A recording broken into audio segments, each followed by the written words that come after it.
Grand Kalao et Petit Homme. Un livre de Karl Norak illustré par Anne-Catherine de Boel.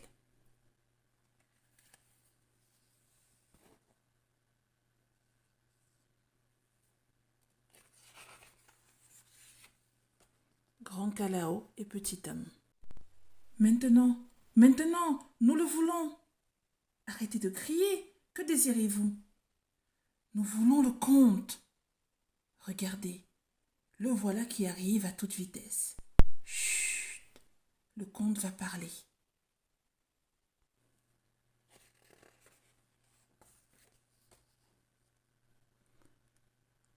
Amwala vit avec sa maman près d'un village du Haut-Pays.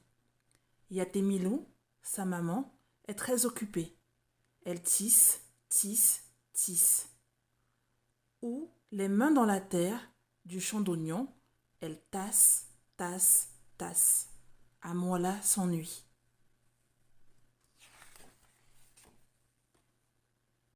Un matin, le garçon va au bord de la grande falaise et crie au soleil levant. Hé, soleil rouge, toi qui as tous les pouvoirs, veux-tu t'arranger pour qu'il m'arrive quelque chose? N'importe quoi pour que je ne m'ennuie plus. Voilà qui est fait, pense Amwala, content, et il rentre chez lui.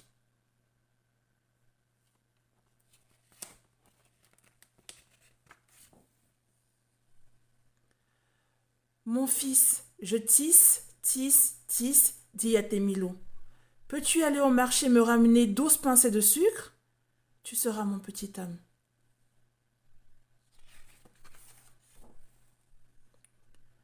Amwala court vers le village, mais soudain, une ombre arrive. Deux ailes géantes, devant lui se pose un grand Kalao. Es-tu Nomo, le dieu changé en oiseau? Demande Amwala, en s'agenouillant. Debout, paresseux! Il paraît que tu t'ennuies. Va au marché me chercher de la douceur. Rapporte-la moi avant ce soir. Sinon, je t'envoie Yagan Alien. Elle t'amènera la douleur. Et attention, si tu dis que tu m'as vu, je t'attrape avec le bec et je t'emporte loin de la falaise à jamais. Pas de problème, Seigneur Kalao.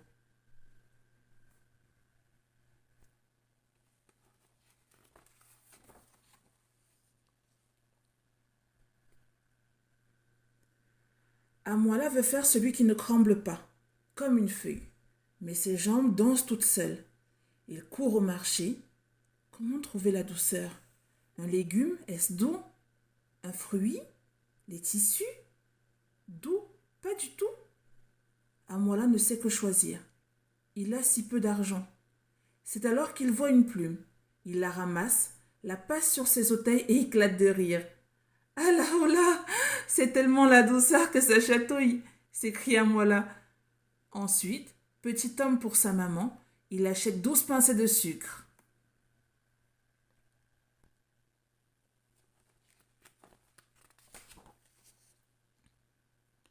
Sur le chemin du retour, Grand Kalao l'attend, droit comme un pilier. Voilà la douceur, dit Amwala confiant, en tendant la plume.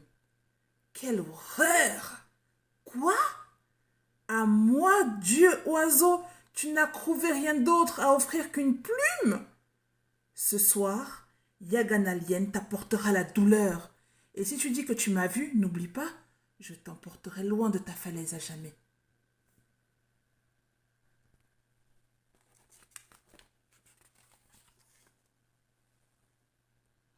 Amwala ne dit rien à maman Yatemilou. Il voudrait dormir près d'elle, mais un petit homme ne fait pas ça. Dans son lit, il pense à Lien, mais s'endort pourtant. Bientôt une odeur le réveille. Qu'est-ce que ça pue?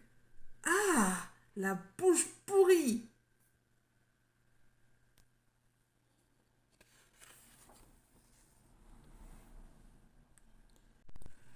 Je suis Yagana. Grand Kalao m'a demandé de t'apporter la douleur. Je vais devoir te mordre. Amwala veut se défendre. Près de sa main, il a toujours la plume. Il la tend comme un poignard. Lien se moque et son haleine est plus puante encore.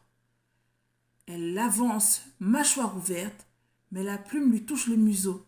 Oh, quelle douceur! ta plume. Comment Grand Kalao a-t-il pu refuser cette douceur-là? Il a eu tort. Je ne te mordrai pas ce soir, dit Yagana en repartant.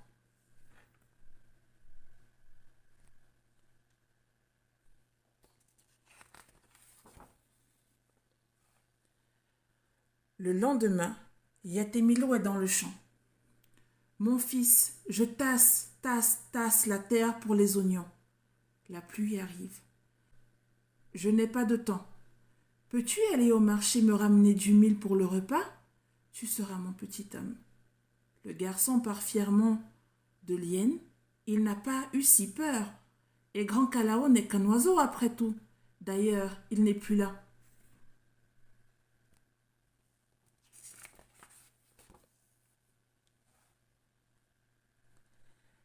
Mais tout à coup, dans le ciel, un gros nuage approche, percé d'yeux rouges.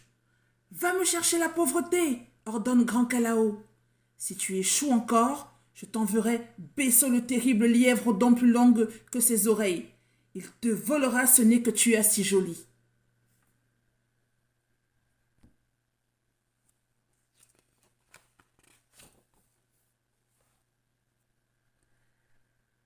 La pauvreté, elle est partout et nulle part ici, pensa Moala.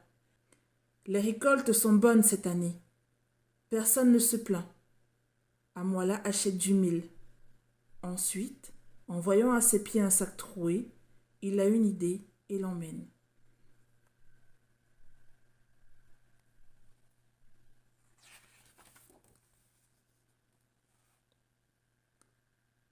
Lorsque Grand Kalao se pose, il est trop sûr de lui et glisse, glisse, glisse. Splatch. Le voilà taché debout. Amoila lui tend le sac. La pauvreté, c'est ça. N'avoir rien. Moins que rien. Un trou dans un sac. Ridicule. Ton nez que tu as si joli disparaîtra cette nuit, répond l'oiseau en s'envolant, la boue aux fesses.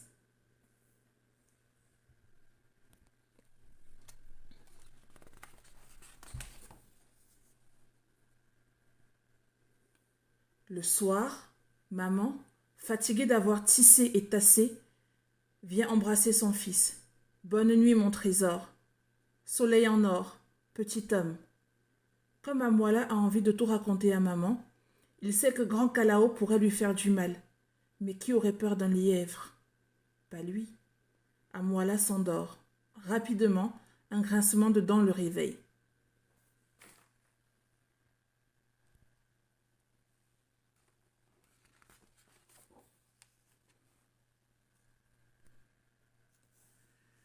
Ce sont celles de Besso le lièvre géant. Il est vraiment terrible. Grand Kalao m'a demandé de te voler le nez. Mes dents sont prêtes. La pauvreté, maman tisse et tasse tous les jours pour ne pas la voir s'approcher. Je ne voulais pas la mener, s'excusa Moila. Ému par ces paroles, Besso le lièvre baisse les oreilles, rentre les dents et fit la grande patte.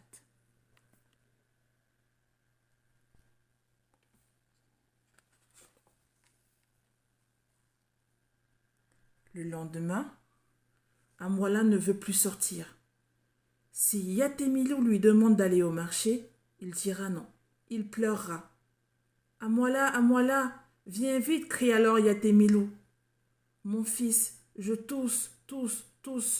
Je suis enrhumé. Peux-tu aller très vite au marché et me ramener une médecine? Tu seras mon sauveur pour aujourd'hui, petit homme.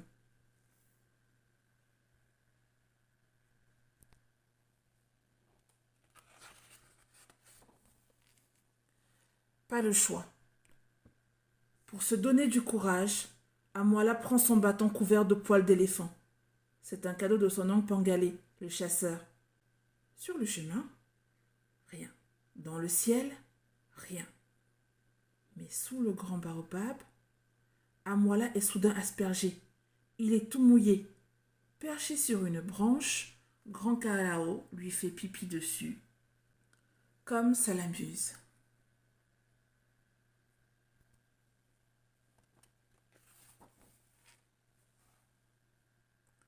Fâché, Amwala lui envoie le bâton au poil d'éléphant. Aïe, hurle l'oiseau qui se l'est pris dans l'œil. Ton œil était déjà bien rouge avant. Ose Amwala pour se moquer. Vaut rien, va me chercher l'amour maintenant. Je le veux, dit Grand Kalao. Si tu échoues, je te mange. Je commencerai par tes oreilles et tes orteils. Pour montrer combien son bec est coupant, il tranche d'un coup la branche.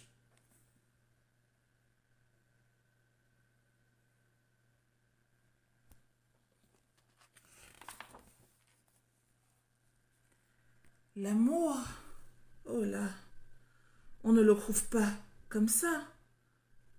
À moi la panique. Sur le marché, des gens sourient. Qu'est-ce que l'amour? Un sourire, c'est l'amour. Comment transporter un sourire? Que de questions, que de problèmes. Amwala ne trouve rien. Il ne peut reprendre le même chemin. Il pense à ses oreilles, à ses orteils. Cette fois, il faut en parler à maman.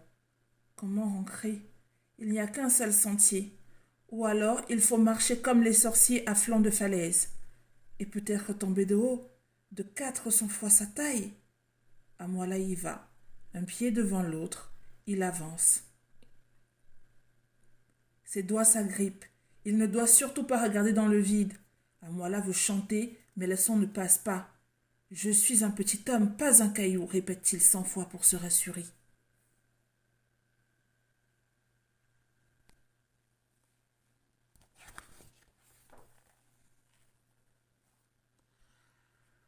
Amwala rejoint sa maman. Assez tissé, tassé, toussé. Il la tire par le bras. Elle demande pourquoi. Le garçon tire fort tout au long du chemin. Grand Kalao, en les voyant, se met à les poursuivre. Il tourne comme une guêpe. Va-t-il les emporter? Yatimilou n'a pas peur. Elle lui lance des cailloux. Tu voulais voir l'amour? Toi qui n'y connais rien, crie l'enfant à l'oiseau. J'ai gagné mon pari. Maman et amour. Grand Kalao a perdu. Il ne sait pas quoi répondre. Il s'éloigne.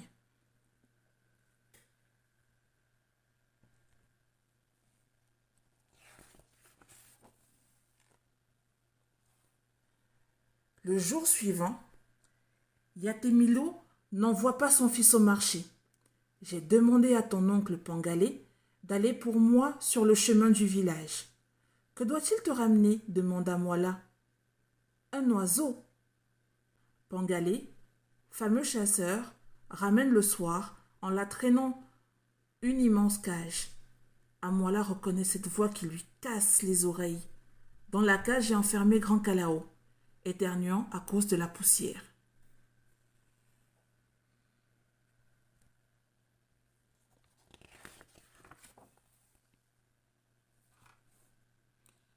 Les jours passent, comme on tisse, comme on tasse.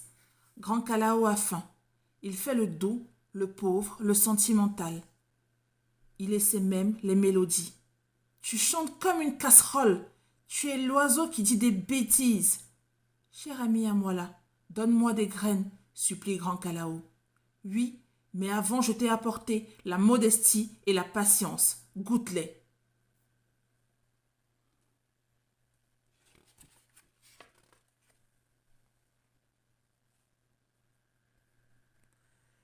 Peu à peu, Grand Kalao perd ses plumes. Yatemilo en parle à l'oncle Pangalé, qui le relâche en poussant des cris pour lui faire peur. Terrifié, Grand Kalao s'enfuit, on ne le reverra plus.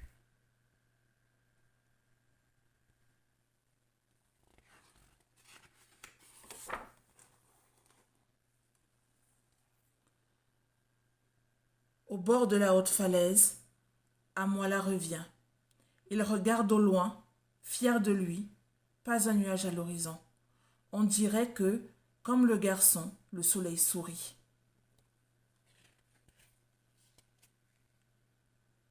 Mais que se passe-t-il après? Est-ce que c'est fini? Chut, plus de bruit. Le conte a parlé. Il se tait maintenant.